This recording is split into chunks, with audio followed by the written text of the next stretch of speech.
혹시 여러분은 구원을 받으셨나요?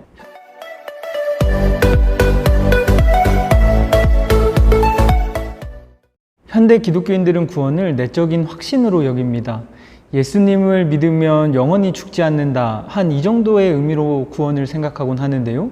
그래서 그들이 생각하는 구원이란 내세에 일어나는 일, 죽음 이후의 일로 여겨집니다. 그런데 구원을 내적인 확신이나 또 사후의 일로만 여겨진다면 지금 문제의 중심에 있는 정강훈 목사와 같은 이런 사람들이 내적인 확신, 이런 것들이 우리보다 더 강한 사람일 수도 있습니다. 또한 이단이라고 여겨지는 구원파가 말하는 구원도 바로 그런 것입니다. 내적인 확신으로 구원을 한 번만 인정하면 그 이후에는 어떤 삶을 살아도 상관없다. 왜냐하면 그것이 구원의 전부이기 때문이다 라고 말하는 것이 바로 구원파의 논리입니다. 그럼 우리는 이런 사람들을 정말 구원받은 사람들이라고 말할 수 있을까요? 그리고 성경이 말하는 구원이 이런 것일까요? 성경이 말하는 구원은 우리 개개인의 삶과 사회의 변환에 대한 것입니다. 사실 성경의 구원은 우리가 사는 세상과 연관되어 있는 일입니다. 먼저 첫 번째로 성경의 구원은 속박으로부터의 해방을 의미합니다. 가장 대표적인 예가 출애굽 사건인데요. 이스라엘인들은 애굽의 노예로부터 힘겨운 삶을 살고 있었습니다. 노예 삶 정말 끔찍했겠죠. 그런데 그들은 애굽의 땅에서 이렇게 벗어나게 되면서 그들은 하나님께서 우리를 구원하셨다라고 고백을 하게 됩니다. 그러니 이스라엘이 생각한 구원은 죽어서에 나타나는 일이 아닙니다. 그들은 노예로부터 삶에서 벗어나는 것을 하나님의 구원이라고 고백하기 시작합니다. 노예에 속박된 삶에서 벗어나는 일, 그것이 바로 이스라엘의 구원이었던 것이죠. 또한 구원은 귀양살이에서 귀환을 의미하기도 했습니다. 이스라엘은 바빌론 포로에서 한 50년 정도를 살았는데요. 그들의 포로 생활도 매우 끔찍한 현장이었을 겁니다. 그런데 이스라엘은 이 바벨론 포로 생활을 끝내고 마침내 고향으로 돌아오게 되는데 그때 그들도 하나님께서 이스라엘을 구원하시는 구원자 하나님이라는 고백을 하기 시작합니다. 또한 구원은 위험에서부터의 구출을 의미하기도 합니다. 이건 정말 시편에서 많이 나오는 구원의 의미인데요. 시편의 저자는 질병에서 벗어나는 일, 또한 적대자들로부터 쫓기다가 그 적대자의 쫓김에서 벗어나는 일, 또한 죽을 위기를 극복해낸 일, 이 모든 것들을 하나님의 구원이라고 말합니다. 여러분, 이 구원들이 의미하는 것이 무엇이라고 생각하나요? 결국 성경이 말하는 구원이란 한 사람이 온전하지 못한 삶을 살다가 그 삶이 변환되어서 온전한 삶을 살아내는 것, 이것이 바로 성경이 말하는 구원이라 우리가 생각해 볼 수 있습니다. 여러분, 그래서 예수님은 가난한 자에게 복음을, 포로된 자에게 자유를, 눈먼 자를 눈뜸, 그리고 눌린 자를 자유롭게 하는 것을 선포하셨습니다. 이것이 바로 예수님께서 생각하셨던 바로 구원이었기 때문입니다. 그런데 구원은 개인적 차원의 구원만 있는 것은 아닙니다. 구원에는 사회적 차원도 있는데요. 부정의한 사회가 정의로운 사회가 되고 또한 폭력이 가득한 사회에 평화가 자리 잡게 되는 것, 우리가 사는 세상이 하나님의 질서가 온전하게 자리 잡히는 것이 사회적 차원의 구원으로 우리가 이해할 수 있습니다. 그럼 우리는 어떻게 우리가 구원받은 사람인지를 확신하며 살아갈 수 있을까요? 나는 정말 구원받은 사람일까?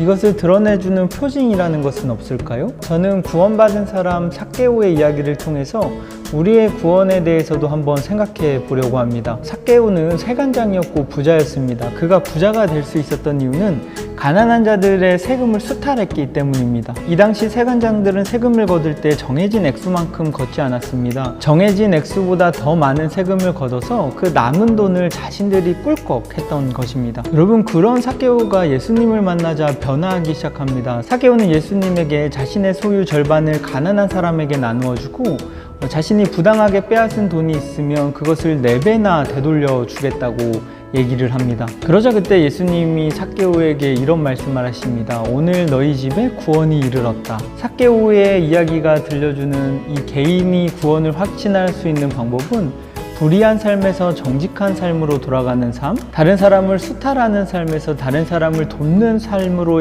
변환되는 삶, 그러니 하나님의 자녀로서 살아가기 시작하는 삶이 바로 구원이라는 것을 우리는 알 수 있는 것입니다. 이것이 바로 우리가 이루어내야 할 구원이라고 저는 그렇게 생각합니다. 그래서 요한복음은 예수님을 빛으로 묘사하면서 빛이신 예수님을 영접하지 않으면 심판을 받게 되고 이 빛을 영접한 사람들이야말로 영생을 얻었다고 말합니다. 그러니까 예수님을 빛으로 우리의 마음을 모시고 그 빛의 마음으로 또 예수님의 마음으로 살아내는 사람이야말로, 그래서 이 세상 속에서 빛의 자녀된 삶을 살아가는 사람이야말로 영생을 얻은 삶, 구원을 얻은 삶이라는 그러한 고백입니다. 입으로만 시인한다고 되는 것이 아닙니다. 우리의 삶의 전적인 변환이 일어나야 합니다. 삭개오처럼 말입니다. 한 예화를 나눠보고 싶은데요. 고트홀트 레싱이라는 분이 쓴 희곡 가운데 현자 나탄이라는 희곡이 있습니다. 이 이야기에는 반지 이야기가 하나 등장합니다. 어떤 한 사람이 영롱하게 빛나는 정말 아름다운 반지를 손에 입수하게 됩니다. 그런데 이 반지에는 전해져 내려온 이야기가 하나 있는데, 이 반지의 주인은 하나님과 사람에게 사랑을 받는다는 그런 이야기가 전해져 내려왔다 합니다. 그리고 이 반지를 입수한 사람은 정말 그러한 삶을 살았습니다. 그런데 그에게는 아들이 3명이 있었는데, 이 아버지는 자신의 맏아들에게 이 반지를 주는 것이 아니라 이 3명의 아들 중에서 이 반지에 가장 합당한 삶을 사는 사람에게 반지를 주겠다고 유언을 합니다. 그런데 이 아버지는 죽을 날이 가까이 오면 가까이 올수록 더욱더 깊은 고민에 빠지게 되었습니다. 왜냐하면 아들 3명 모두가 정말 훌륭한 삶을 살았기 때문입니다. 그래서 이 아버지는 어느 날 세공사를 찾아가는 결정을 하게 됩니다. 세공사를 찾아가서 그 반지와 똑같은 반지를 2개 더 만들고 이 반지를 모두 아들들에게 하나씩 전해주게 됩니다. 아들들 모두가 반지를 받게 된 것이죠. 아버지가 돌아가신 후 형제들이 다시 만나게 되었을 때 이 아들들은 매우 혼란의 상황에 빠지게 됩니다. 서로의 손에 모두 다 아버지가 주신 반지가 끼어져 있었기 때문입니다. 그래서 그들은 재판관을 찾아가기에 이릅니다. 진짜 반지의 주인이 누구인지를 가리기 위해서입니다. 그런데 재판관에게 무슨 별다른 수가 있었겠습니까? 그런데 재판관은 한 가지 생각이 떠오르게 됩니다. 이 반지를 소유한 사람은 하나님과 사람들에게 사랑을 받는 삶을 산다고 했지, 누가 진짜 반지의 주인인지는 이 사람들의 삶을 보면 알 수 있겠구나. 그래서 재판관은 세 아들들에게 말합니다. 너희들이 진짜 반지를 꼈다고 생각하고 이 반지에 합당한 삶을 살아내기 위해서 열심히 노력해 보아라.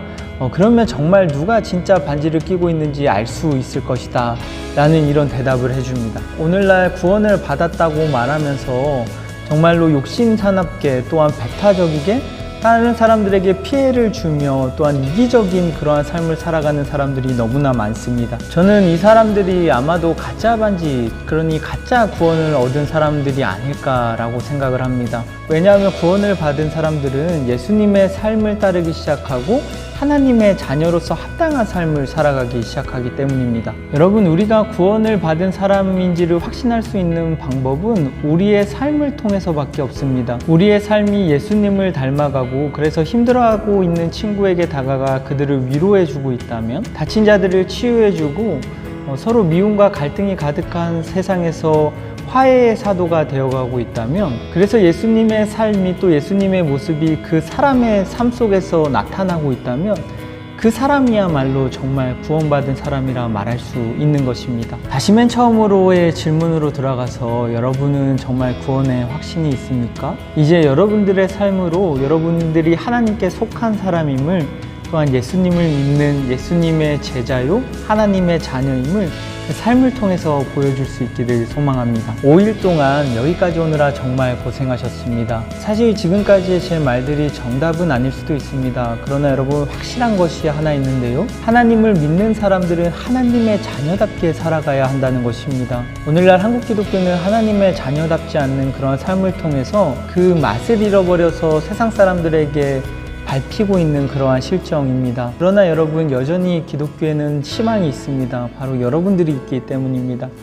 여러분들, 우리가 하나님의 자녀로 거듭나는 그러한 삶을 살아서 이 교회의 희망이 되고 더 나아가 세상의 희망이 될 수 있기를 바랍니다. 하나님은 교회의 주인이시기도 하지만 이 세상의 주인이심을 잊지 않고 이 세상의 회복을 위해서 살아가는 저와 우리 친구들이 되기를 바라며 마지막 인사를 여기서 건넵니다. 안녕! 깜짝 퀴즈! 첫 번째 문제입니다. 제가 성경에 나타난 여러 가지 구원을 말해 주었는데요. 가장 먼저 속박으로부터의 해방의 구원을 이야기했습니다. 여기에서 대표적인 사건이 되는 예가 어떤 사건이라고 말을 했는지 써주시면 됩니다. 두 번째 문제입니다. 제가 성경의 한 사람의 이야기를 들려주면서 우리의 구원을 확인할 수 있는 방법이 그 사람의 이야기 속에서 나타난다고 얘기를 했습니다. 세간장이었고 가난했고 부자였지만 예수님을 만나 변화된 삶을 살기 시작한 이 사람의 이름은 무엇일까요? 세 번째 문제입니다. 요한복음은 예수님을 무엇으로 묘사하고 있는지 써주시면 됩니다. 어려울 것 같아서 힌트를 줄게요. 반짝반짝.